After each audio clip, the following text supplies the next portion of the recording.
Halo, selamat datang di channel YouTube OIC Indonesia. Balik sama aku Nisa Nikma yang bakal ngebahas segala prosedur dan pelayanan menjadi pekerja migran yang baik. Di mana? Di Hong Kong.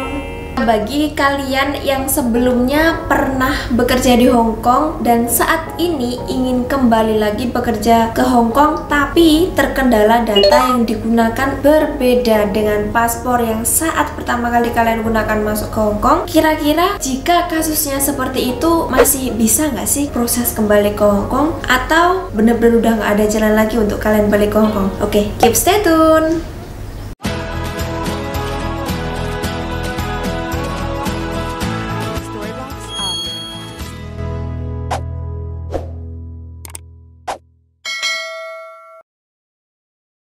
Kok bisa sih data antara di dokumen teman-temannya di Indonesia dengan yang paspor Hong Kong itu beda? Bisa saja dan sering terjadi. Biasanya penyebabnya yaitu yang pertama, saat kalian proses ke Hong Kong itu belum cukup umur, yang dimana disitu masih under 21 tahun ya teman-teman ya. Yang kedua, saat proses umur sudah terlalu tua. Ketika umur sudah terlalu tua kan tetap ada batasan ya kalau proses ke luar negeri itu. Meskipun kadang ada beberapa kasus itu usia 50 tahun masih bisa masuk Hong Kong. Misalkan kalian bawa majikan sendiri dan majikan kalian itu paham kalau kalian usianya udah usia 50 tahun. Tapi biasanya kalau udah usia-usia rentan di antara 40-50 itu sedikit sulit untuk cari majikan lagi di Hong Kong. Kenapa? Majikan di Hong Kong berpikir kalau usia-usia segitu tuh udah agak kurang fit lagi untuk bekerja. Jadi mereka lebih memilih yang usia rentannya tuh under 40-an tahun. Jika kalian usianya masih 45-an, oke lah masih kita bisa bantu cariin majikan, tapi ya waktunya nggak secepat yang usia 20-30-an seperti itu. Yang ketiga itu kurangnya data diri pribadi sehingga pinjam data orang lain, saudara, tetangga, ataupun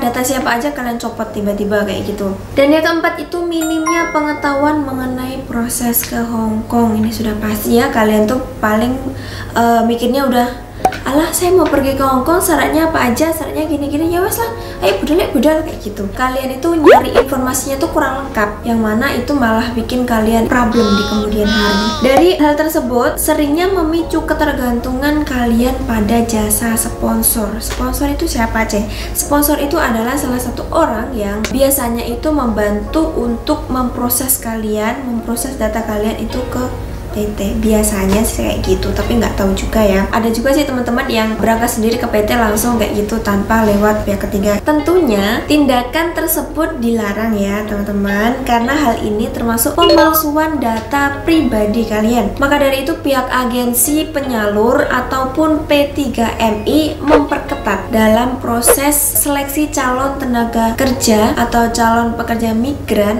khususnya yang memiliki kasus beda data. Biasanya kasus yang masih bisa diproses seperti berikut. Yang pertama yaitu calon pekerja migran Indonesia dengan paspor belum expire. Ini kasusnya ada beda data antara paspor dan data asli, tapi ada satu dokumen yang sama dengan paspor. Kemungkinan masih bisa diproses. Maksudnya data asli di sini itu adalah data yang ada pada KTP Indonesia, KK, akte, sama ijazah teman-teman. Kemudian yang kedua, calon pekerja migran Indonesia dengan paspor expired. Jadi paspornya itu sudah mati. Ada beda data antara paspor dan data asli, tapi ada salah satu dokumen yang sama dengan paspor. Hal ini perlu dikonsultasikan ke pihak terkait di wilayah yang bersangkutan. Biasanya para calon pekerja migran Indonesia kita sarankan untuk menyamakan data dengan paspor lama yang dulu sudah pernah kalian pakai untuk proses ke Hong Kong.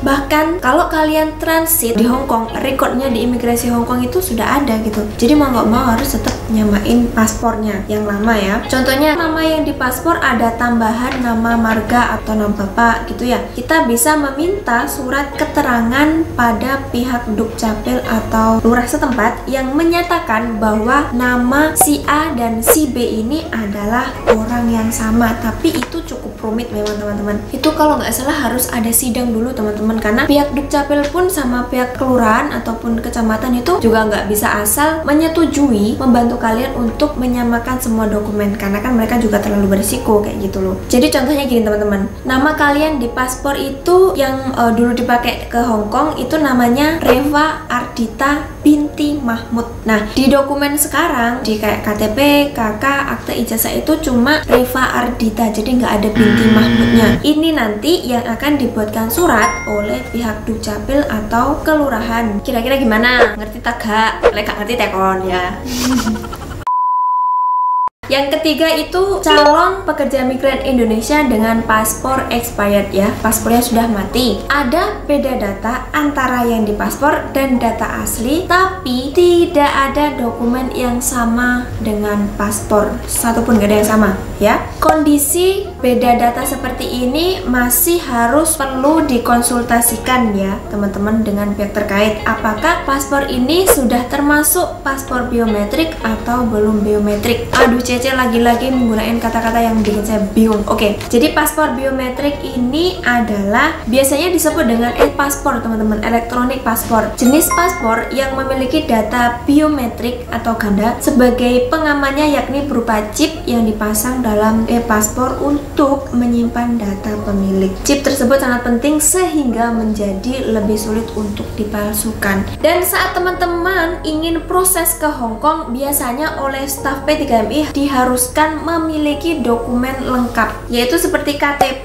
KK, akte ijazah. Semua dokumen tersebut harus lengkap dan sama. Kenapa? Karena nantinya dokumen tersebut akan diupload di sistem BP2MI, digunakan untuk proses dokumen selanjutnya. Benar-benar menegaskan kepada kalian ya, kalau kalian memang mau balik lagi proses ke Hong Kong, pastikan semua data yang ada di dokumen kalian dan paspor yang lama kalian itu harus sama. Jika tidak, nanti itu akan membuat teman-teman sulit proses kembali ke Hong Kong. Untuk teman-teman yang beda data dengan paspor yang belum biometrik, biasanya pihak P3MI tetap membutuhkan paspor lama ya untuk pengecekan meskipun telah expired. Jadi memastikan data kalian itu yang ada di paspor sebelumnya apa aja udah sesuai apa enggak. Jadi ya teman-teman, kesimpulannya saat akan proses ke Hong Kong, dokumen CC seperti KK, KTP, akte ijazah yang tadi saya bilang harus sama dengan paspor saat pertama kali kalian masuk ke Hong Kong.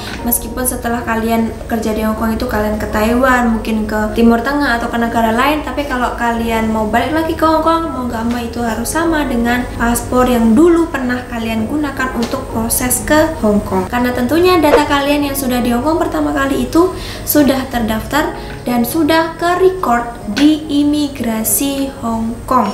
Oke, sekian dulu teman-teman video kita kali ini. Semoga bermanfaat untuk kalian semua, dan jangan lupa tetap jaga kesehatan, jaga nama baik dimanapun kalian berada. Dan aku Nesa Nikmah, bye bye.